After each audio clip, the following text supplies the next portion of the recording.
Give me a sec. Okay. Okay, ready. Okay. When you think of the word creator, what's the first thing that comes to your mind? Probably God. According to the dictionary, anyone who makes, produces, or invents things is called as a creator. But today, I'm going to talk about a very specific kind of creator, a content creator. Let's take the example of PewDiePie. PewDiePie is a Swedish YouTuber who makes online gaming humorous videos, and his net worth is estimated to be around 61 million US dollars. Only in the past 8 years, he has averaged an earnings of 125 million US dollars, and those are just earnings from YouTube revenues. So, with that in mind, today I'm going to talk about the creator based marketing industry with focus on two specific things. First, the democratization of content creation. Sounds very fancy, right? And the second one is the rise of micro influencers. So let me begin by telling you a short story about the music industry in India. Back in 2014, when I started my first music company, India had 23 official recognized languages and many other local dialects. So, in a country like that, which is so culturally diverse, you would want the music industry to be culturally diverse too. Well, not so much. If you're traveling in a car in India during that point of time, and no matter where you go to, be it the East Coast or be it the West Coast, the North or the South, and you switch on the radio, the only kind of music that you would hear is Bollywood music, the music made in the Hindi film industry of India. In fact, the music industry in India was so deeply monopolized by Bollywood that there was no separate music industry in India like here in the US. There was a film industry, and the music industry was just a subset of it. But something happened in 2016 which changed things. Mukesh Ambani, an Indian entrepreneur and the owner of Reliance Infocom, introduced dirt cheap 4G internet for all the people across India. It was during the same time that Xiaomi, or MI as we call it, a Chinese mobile phone manufacturer, introduced very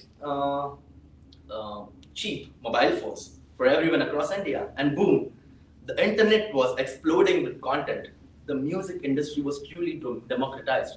With the advent of internet and smartphones, people now had the choice to listen to the kind of music, to see the kind of content that they wanted to view.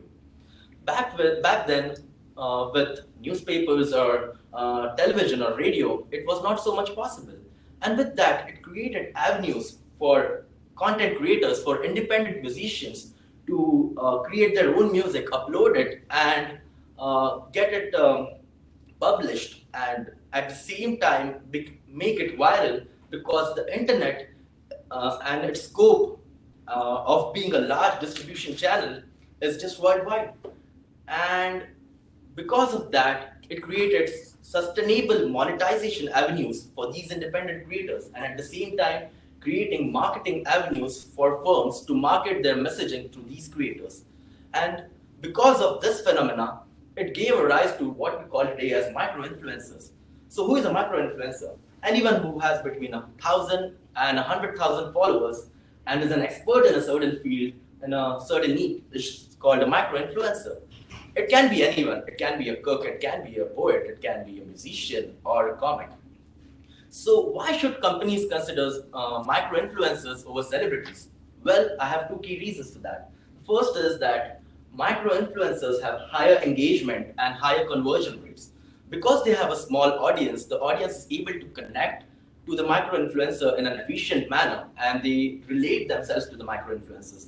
In fact, in a survey conducted, people said that they would base their buying choices on the micro-influencer. Like 49% of people said that they would base their buying choices on a micro-influencer rather than a celebrity.